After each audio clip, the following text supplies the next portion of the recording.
का नामकरण संस्कार हो रहा है। सिद्धार्थ है जब, अभी बुद्ध नहीं हुए हैं, अभी लड़का ही है खाली, और बहुत सालों के बाद बुढ़ापे में हुआ है। तो बड़े बड़े ज्योतिषियों ने सिद्धार्थ का हाथ देखा। 12 साल का एक लड़का जिसका नाम था कुदन्ना, छोटा ज्योतिषी, उसने भी इस बुद्ध का हाथ देखा, छोटे से बच्चे का।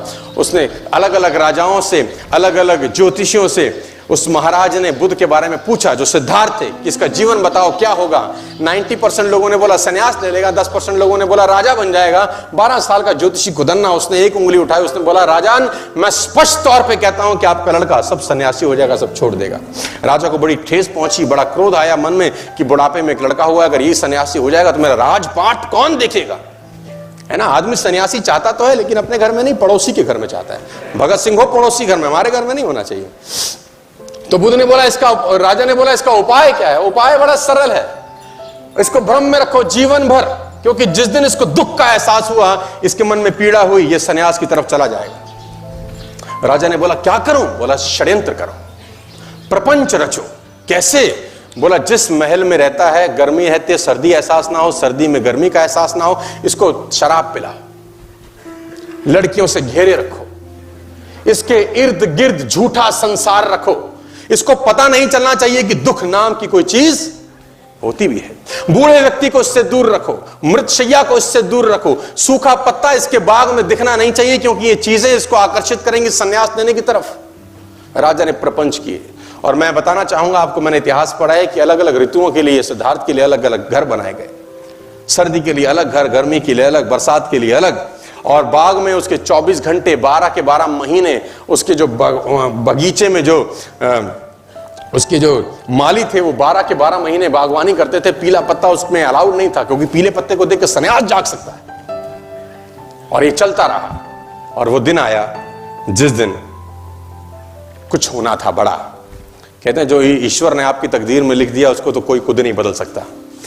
सिद्धार्थ को एक युवक महोत्सव में भाग लेने जाना था। उस युवक महोत्सव का उद्घाटन युवराज ही करते थे। डुंडी पीटी गई, मुनादी कराई गई पूरे शहर के अंदर कि जिस रास्ते से सिद्धार्थ निकले, खबरदार कोई बूढ़ा व्यक्ति नजर नहीं आना चाहिए, खबरदार कोई साधु ना दिखे, खबरदार कोई मृत्युशैया वहां से ना गुजरे। और पूरे के पूरे रास्ते से पीले पत्ते हटाए गए, हरे हरे बाग, ताकि बुद्ध को वो सब वैसे का वैसा लगे जैसे वो अपने महल में देखा करते थे। और वो महल से बाहर निकले, जो सारथी था वो सारथी बुद्ध को लेकर निकला, सिद्धार्थ को लेकर निकला। और निकलते निकलते निकलते निकलते आखिर वो घड़ी आ पहुंची। सिद्धार्थ ने पहली बार एक बूढ़े व्यक्ति को कुंभ करते हुए देखा जो झुक के चल रहा था। सिद्धार्थ ने सारथी को बोला रथ रोक।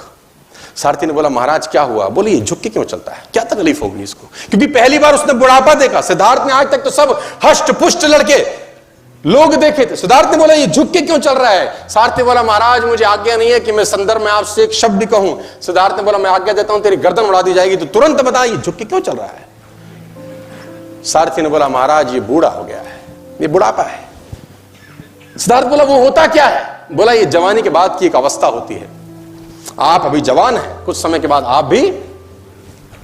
सिद्धार्थ ने बोला मैं भी बूढ़ा हो जाऊंगा। बोला सबको होना होता है। रथ आगे बढ़ा और सिद्धार्थ ने फाइनली एक मृत्यु शैया देखी। कुछ लोग एक बॉडी को ले जा रहे थे। सिद्धार्थ ने बोला रथ रोक, इस आदमी को बांध के क्यों ले जा रहे हैं, इसको क्या हो गया है। तो उसने बोला महाराज ये मर चुका है। बोला ये क्या होता है। बोला ये बुढ़ापे के बाद की अवस्था है। बोला एक दिन क्या मैं भी मर जाऊंगा। सारथी ने बोला जो आया है सो जाएगा, राजा रंक फकीर, जो आएगा वो जाएगा। रथ आगे गुजरा तो सिद्धार्थ ने फाइनली वो लास्ट में वो देखा जो उसको देखने के लिए मनाही थी। सिद्धार्थ ने अपनी आंखों से एक सन्यासी को गेरुए वस्त्र धारण किए चलते देखा। तो सिद्धार्थ ने सारथी से बोला इसने इस रंग के कपड़े क्यों पहने हैं। अब तक तो सिद्धार्थ ने वो राजसी ठाट बाट देखे थे, ये गेरुए वस्त्र में आदमी कहां जा रहा है और ये कौन है। तो बोला महाराज ये सन्यासी है, इसने सब छोड़ दिया क्योंकि जिंदगी में दुख है, तकलीफ है, क्लेश है। सिद्धार्थ ने बोला रथ रोक, लौटा ले। कहते हैं कि सिद्धार्थ उस युवक महोत्सव में भाग लेने नहीं गए और आधे रास्ते से ही लौट के वापस आ गए। और उसी रात सिद्धार्थ ने गृह त्याग कर दिया। उसी रात को वो सब छोड़ के चले गए।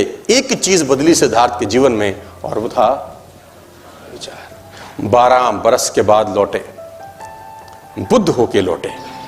तेज उनके चेहरे पे था। घर का किवाड़ खटखटाया, यशोधरा ने दरवाजा खोला। छोटा सा बच्चा था जब 12 बरस पहले सिद्धार्थ गए थे। यशोधरा ने पहले तो खूब गालियां दी कि तुम मुझे बता के नहीं जा सकते थे, मुझे पूछ के नहीं जा सकते थे। सिद्धार्थ बोला, मैं तुझे पूछता तो मुझको जाने देती। तू रो रही है, तकलीफ में है, गालियां दे रही है कि मैंने 12 साल तेरी सुध नहीं ली, मैं 12 साल तुझे चला गया छोड़ के। तू ये देख कि गया कोई और था यशोधरे, आया तेरे पास कोई और है। जो गया था वो लौटा नहीं है, लौटा कोई और है।